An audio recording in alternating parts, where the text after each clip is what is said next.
Pada kali ini kita dilanjutkan lagi dengan cerita Xiao Yan yang ada di dunia baru, dengan menatap langit tak berujung dan bumi, langit biru sesekali berkicau seperti burung dan binatang buas dan jika Anda melihat lebih dekat, sebuah ruang sedikit terdistorsi dan seorang pria muda dengan tubuh kurus dan punggung yang berat muncul darinya.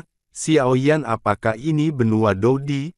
Benar saja ada banyak ki asal kaisar. Xiao Yan juga menemukan bahwa ki asal kaisar dan ki spiritual langit dan bumi dari benua Doki tampaknya tidak jauh berbeda, jadi dia tidak terlalu memperhatikan. Xiao Yan berdiri di langit dari udara tipis dan dengan hati-hati merasakan bagian dari benua Dodi ini, dan menemukan bahwa energi spiritual surga dan bumi di benua ini beberapa kali lebih kuat dan berlimpah daripada benua Doki sebelumnya, bisa disebut bidang atas. Kemana kita akan pergi sekarang? Raja Naga Emas tidak menghentikan Xiao Yan, dan membiarkannya merasakan atmosfer benua baru di langit benua baru ini. Benua Dodi dibagi menjadi 4 benua yang relatif independen, selatan, timur, dan barat laut. Selanjutnya, kita harus pergi ke benua paling utara, yang juga merupakan benua yang lebih lemah di benua Dodi, karena saya memiliki beberapa urusan pribadi untuk ditangani dan ada beberapa hal yang mengesankan. Keberadaan api suci telah ada selama bertahun-tahun. Saya benar-benar tidak tahu apakah itu baik-baik saja. Raja Naga Emas merenung dengan nostalgia. Yan suci, hati Xiao Yan seolah membara lagi, sama seperti saat dia mencari api aneh. Mendarat dulu banyak langit di benua ini diperintah oleh negara, dan langit dilarang keras, kalau tidak kita akan mendapat masalah. Suara Raja Naga Emas terdengar. Xiao Yan tercengang saat mendengar kata-kata itu dan langsung terbang menuju tanah. Melihat usiamu yang masih terbilang muda, maka jika kamu memberitahu lokasi paviliun harta karun, maka kami dapat melepaskanmu. Jika tidak, lihat daging lembutmu, saudara-saudara ini di sini tidak akan membiarkanmu pergi. Pria dengan wajah garang berkata kepada seorang wanita di depannya yang tampak tidak berdaya. Setelah dia selesai berbicara, dia melihat ke arah pria yang tersenyum jahat di belakangnya. Saya bahkan tidak tahu di mana paviliun harta karun, saya hanya seorang pelayan keluargamu. Bagaimana saya bisa tahu? Anda harus bertanya kepada orang-orang dari keluargamu. Wanita itu jelas dianiaya pria dengan galak, matanya bahkan suaranya sedikit samar. Tanyakan pada keluargamu. Kita semua berasal dari keluargamu. Kepala keluargamu berkata sebelum dia meninggal bahwa kamu mengambil cetak biru dari paviliun harta karun. Apalagi yang harus kamu katakan? Pria terkemuka itu menggeram kata pada wanita di depannya, jika kamu ingin membunuh, mengapa kamu membutuhkan begitu banyak alasan untuk omong kosong? Wanita itu juga melihat bahwa orang di depannya hanya mencari begitu banyak alasan untuk bunuh diri dan tidak ada yang namanya peta harta karun. Pertama, buka semua pakaiannya dan cari cincinnya. Para pria di belakangnya menatap wanita di depan mereka dengan mata berapi-api.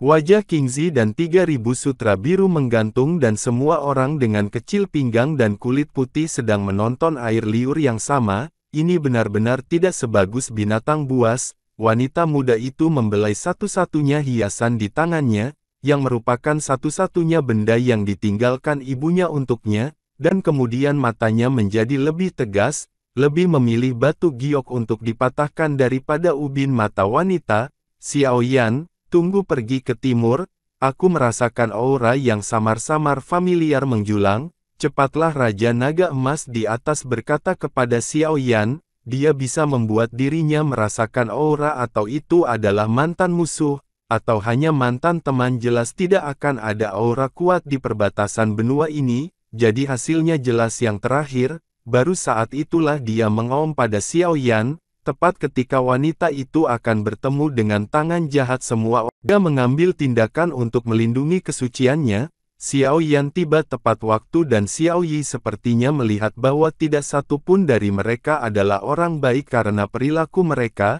Dengan sedikit kemarahan, api aneh menyebar dalam sekejap, merobohkan semua yang lebih lemah mungkin. Bahkan Xiao Yan tidak menyadari bahwa sejak tanda misterius menyala di dahi Xiao Yi dalam perjalanan ke benua Dodi, dia secara bertahap menjadi manusiawi. Yi jarang berbicara. Siapa yang mulia? Gadis ini adalah target kami. Jika Anda ingin menjadi pahlawan untuk menyelamatkan kecantikan, Anda mencari orang yang salah. Ayo, saudara-saudara. Pria yang memimpin langsung berubah muram dan menatap Xiaoyan yang akan mati di depannya dengan jijik. Xiaoyan, hati-hati, pemimpin mereka adalah Santo Petarung Bintang 6.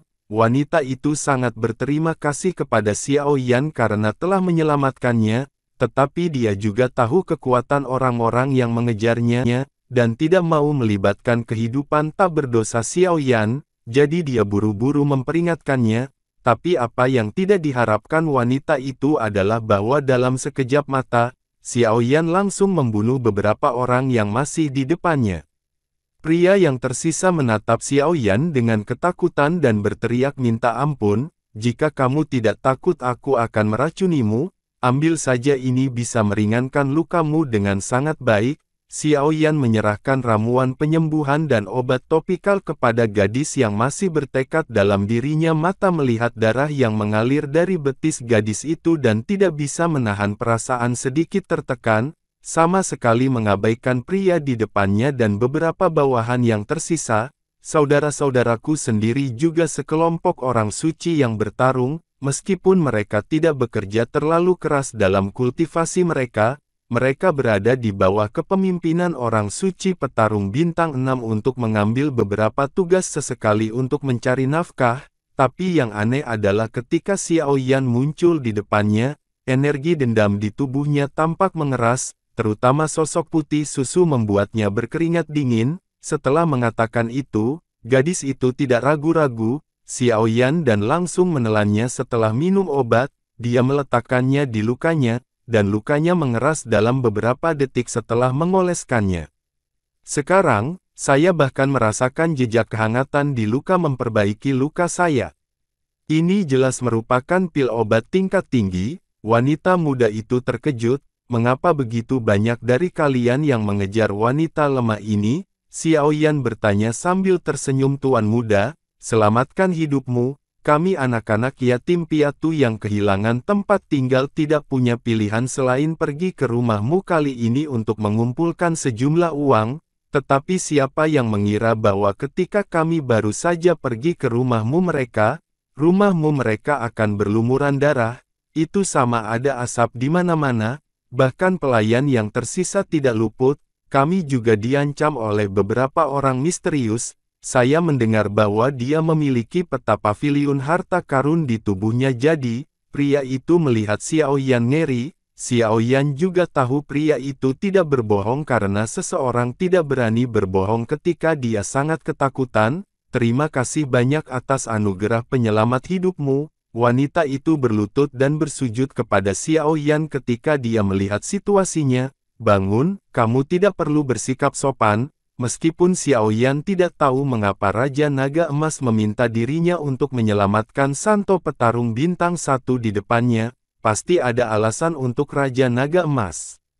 "Raja Naga, apapun yang kamu lakukan dengan orang ini terserah kamu." Xiaoyan berbalik dan berkata kepada wanita itu, "Emong biarkan saja dia pergi, bahkan mereka tidak punya pilihan selain melakukannya. Saya tidak tahu siapa orang tua saya sejak saya lahir. Sejauh yang saya ingat saya hanya tahu cincin di tangan saya adalah cincin satu-satunya petunjuk untuk menemukan. Bagaimanapun keluargamu telah mengasuhku, mungkin aku terlalu lemah sekarang tapi aku akan membalas dendam keluargamu." Dia mengepalkan tinju kecilnya dan berkata dengan tegas, "Jika kamu memiliki sesuatu katakan saja." Xiaoyan hanya ingin pergi ketika dia melihat bahwa masalah di depannya telah diselesaikan. Karena kelembutannya terhadap musuh, dia kadang-kadang bunuh diri, tetapi dia melihat wanita itu sangat malu dan ragu-ragu seolah-olah dia ingin mengatakan sesuatu. "Emong, aku tahu kamu orang baik, keluargamu telah hancur, aku tidak berdaya sekarang. Meskipun agak lancang, bisakah aku menemanimu? Aku bisa mencuci dan memasak apa saja, dan saya ingin menyelidiki masalah ini tapi saya akan selalu mengikuti dermawan saya jika saya memiliki keinginan saya." Setelah ragu-ragu dia memandang Xiao Yan jerami terakhir kehidupan dengan antisipasi. Memang keluargamu dihancurkan di mana? Apakah ada tempat untukmu? Yang lemah akan diganggu, yang lemah tidak akan bisa melindungi apa yang ingin mereka lindungi, yang lemah tidak akan bisa menemukan orang tua kandungnya. Aku harus menjadi lebih kuat. Wanita itu menatap Xiao Yan dengan tegas, yang mengingatkan Xiao Yan pada dirinya saat itu. Dan wanita di depannya sangat mirip dengan dirinya saat itu. Bangun, aku berjanji padamu.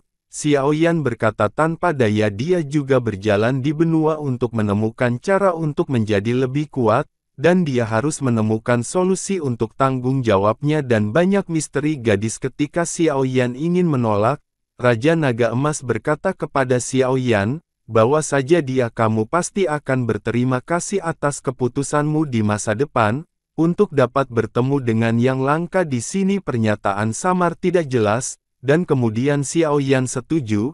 "Emong namaku King Yuan." "Aku tidak tahu nama Emong Zun." Gadis bernama King Yuan bertanya pada Xiao Yan dengan gembira.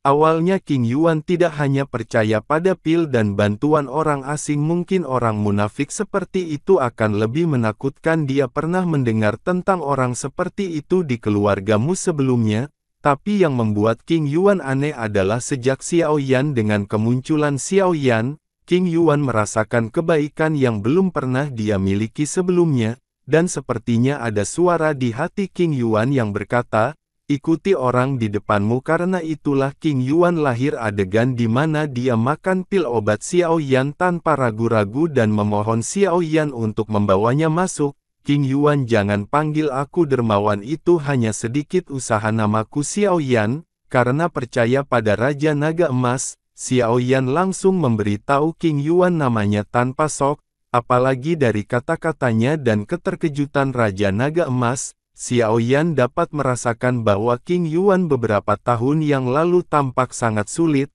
Lalu bagaimana saya bisa melakukannya? Sang dermawan telah menyelamatkan hidup saya, dan King Yuan akan selalu mengingatnya. Etiket tidak dapat dikacaukan. Jika dermawan tidak menyukainya, saya akan memanggil Anda saudara Xiao Yan di masa depan. King Yuan dengan hati-hati tersipu. Dia menatap Xiao Yan karena takut dia akan menolaknya. Xiao Yan berkata tanpa daya. Xiao Yan tahu betul bahwa dia bukan orang baik. Jika bukan karena Raja Naga Emas menyelamatkan gadis ini, atau dia pasti sudah diracuni. Memutuskan untuk membantu King Yuan, dia tidak akan membiarkannya pergi. Rasakan perasaan tunawisma ini lagi.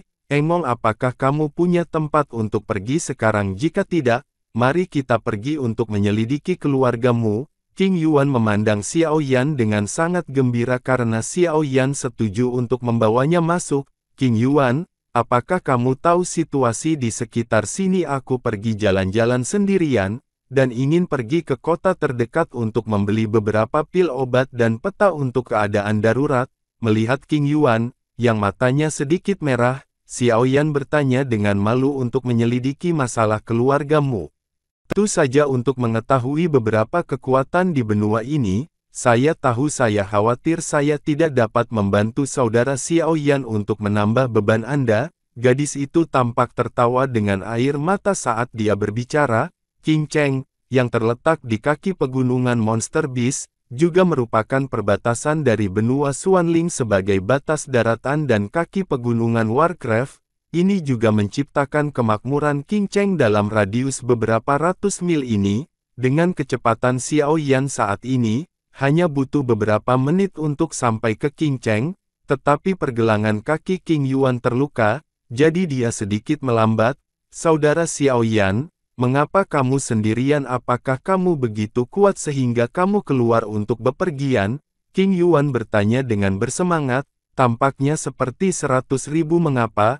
Itu benar King Yuan, apa pasukan khusus di benua Xuanling ini?" Xiao Yan bertanya sambil menatap King Yuan. "Berjalan di negara asing, yang terbaik adalah mencari tahu siapa yang bisa menyinggung dan siapa yang tidak, agar tidak menimbulkan masalah." Awalnya, Xiao Yan berencana untuk bertanya kepada tuannya, Raja Naga Emas. Tetapi bagaimana dia bisa menggunakan naga emas? Kata-kata raja sendiri, aku tidak bisa mengingat kota-kota kecil ini sama sekali. Kota-kota kecil. Xiao Yan berkeringat deras, jadi dia mau tidak mau bertanya pada King Yuan. Benua Xuanling dibagi menjadi dua keluarga besar, manusia dan monster. Saya tidak tahu kekuatan monster adapun kekuatan manusia. Mereka secara kasar dibagi menjadi satu negara, 2 paviliun, 3 lembah dan 4 sekte. Tentu saja, ada beberapa kekuatan yang sama kuatnya, tetapi hanya ada beberapa orang aku tahu. King Yuan merenung sejenak dan berkata, di benua Xuanling, dominasi negara telah mencapai puncaknya setelah keluarga kerajaan memerintah benua Xuanling. Beberapa kekuatan kuat lahir di tanah ini, tetapi mereka masih menyerah di bawah paksaan keluarga kerajaan. Kekuatan yang begitu kuat tentu saja tidak puas dengan aturan keluarga kerajaan, tetapi setelah perlawanan, suara oposisi berangsur-angsur menghilang, karena dikatakan bahwa keluarga kerajaan memiliki pertempuran abadi yang bertanggung jawab. Douxian benua Xuanling ini benar-benar macan berjongkok. Naga tersembunyi Xiao Yan diam-diam berkata bahwa kekuatan keluarga kerajaan di benua Xuanling ini kuat, dan kekuatannya saat ini seharusnya berada pada tahap awal Dou bintang 3D, tapi dia masih jauh dari Douxian itu. Jalan masih panjang, tapi Xiao Yan tidak putus asa. Dia masih mengerti kebenaran bahwa seseorang tidak bisa memakan pria gemuk besar. Satu negara adalah keluarga kerajaan. Dikatakan bahwa keluarga kerajaan sangat kuat, dalam menghadapi kekuatan yang menentang aturannya sendiri, pernah mengadopsi sikap menghilang. Hanya dengan begitu bisa ada persatuan, dan 2 paviliun adalah paviliun Fenxiang dan paviliun Wanhua. Yang aneh untuk dikatakan, paviliun Fenxiang sangat ketat dalam menerima magang, hanya menerima orang-orang dengan atribut api, dan mereka harus laki-laki. Tidak ada wanita di paviliun, tampaknya yang makmur dan yin menurun, dan paviliun Wanhua tidak terlalu keras, tetapi juga menentang paviliun Fenxiang secara umum. Wanhua hanya menerima wanita. Dikabarkan bahwa tuan paviliun Wanhua dan pemilik paviliun dari Fenxiang memiliki hubungan pernikahan. Tidak jelas apa itu pada akhirnya. 2 kekuatan paling kuat di benua Xuanling didirikan masing-masing salah satunya. King Yuan menjelaskan perlahan kepada Xiao Yan. Selain itu, ketiga lembah tersebut adalah lembah Dan, lembah mimpi buruk, dan lembah astrologi. Seperti namanya yang disebut, Pil Valley adalah sepotong jenius dan harta karun. Dikabarkan bahwa pendiri Pil Valley menemukan tanah harta karun yang sangat cocok untuk bahan-bahan alami dan harta karun. Jadi dia mendirikan Pil Valley. Kekuatan Pil Valley tidak terlalu kuat, untungnya mereka memiliki yang kuat. Sang alkemis memiliki banyak koneksi dengan banyak harta surga dan bumi yang langka. Mare Valley adalah jiwa utama, dan luar biasa. Meskipun kekuatannya sendiri biasa-biasa saja, ia dapat menggunakan serangan jiwa untuk membuat orang kehilangan akal untuk waktu yang singkat dan menyebabkan pukulan fatal. Lembah astrologi adalah salah satu yang terlemah di 3 lembah. Hanya nabi yang dapat menggunakan kekuatan bintang untuk melawan atau memprediksi masa depan. 4 sekte terakhir adalah 4 sekte dengan warisan-warisan: sekte racun, sekte dewa pedang, sekte Ming, Salomo 4, sekte racun. Seperti namanya, terdiri dari orang-orang yang menggunakan ki racun atau tidak dapat berlatih ki biasa karena berbagai alasan. Di antaranya, raja adalah orang yang kuat dengan tubuh beracun, karena raja memiliki tubuh racun yang hebat, dan kekaisaran mengirim pasukan untuk berperang tetapi kejam meracuni ribuan pasukan. Karena putus asa, kekaisaran membiarkan mereka mendirikan sekte racun, meninggalkan tempat terbaik untuk hidup bagi mereka yang berlatih ki melawan racun dan dipandang rendah oleh orang lain, dan yang tunawisma dan didiskriminasi, sehingga reputasi master sekte dari sekte racun sangat populer di sekte tersebut. Meskipun tidak populer, sekte racun tidak melakukan sesuatu yang berlebihan setelah itu, dan master sekte-sekte racun masih ada, jadi sudah bertahan lama. Sekte Dewa Pedang, seperti namanya, adalah untuk menumbuhkan semangat juang normal tetapi menggunakan pedang sebagai alat utama serangan. Kami tidak berbicara tentang kekuatan semangat juang di sini, itu hanya tergantung pada persepsi Anda dan penggunaan pedang, yang juga disebut orang biasa sebagai niat pedang. Hanya pendekar pedang yang mahir dalam berbagai senjata dan peralatan yang dapat memenangkan kehormatan ini, dan hanya dengan begitu mereka dapat naik ke puncak pedang ilahi. Ming Jiao paling terkenal dengan seni bela diri jarak dekat. Ia dapat menyembunyikan keberadaannya untuk menemukan kesempatan untuk menyerang musuh, dan setelah muncul, ia memiliki ledakan yang kuat dan kemampuan kontrol instan, memberikan musuh pukulan fatal. Oleh karena itu, judul pembunuh tersembunyi Ming Jiao telah beredar. Solomon mengklaim sebagai tempat yang menampung semua orang aneh dan sihir, tetapi juga merupakan sekte yang paling misterius, karena sekte ini sangat sederhana, dan hanya ada sedikit rumor baik atau buruk. King Yuan secara singkat memperkenalkan distribusi kekuatan di benua Xuanling seperti seorang gadis kecil yang telah melakukan perbuatan baik dan berharap dipuji. Dia memandang Xiao Yan dengan antisipasi, seperti anak kecil yang berharap dipuji.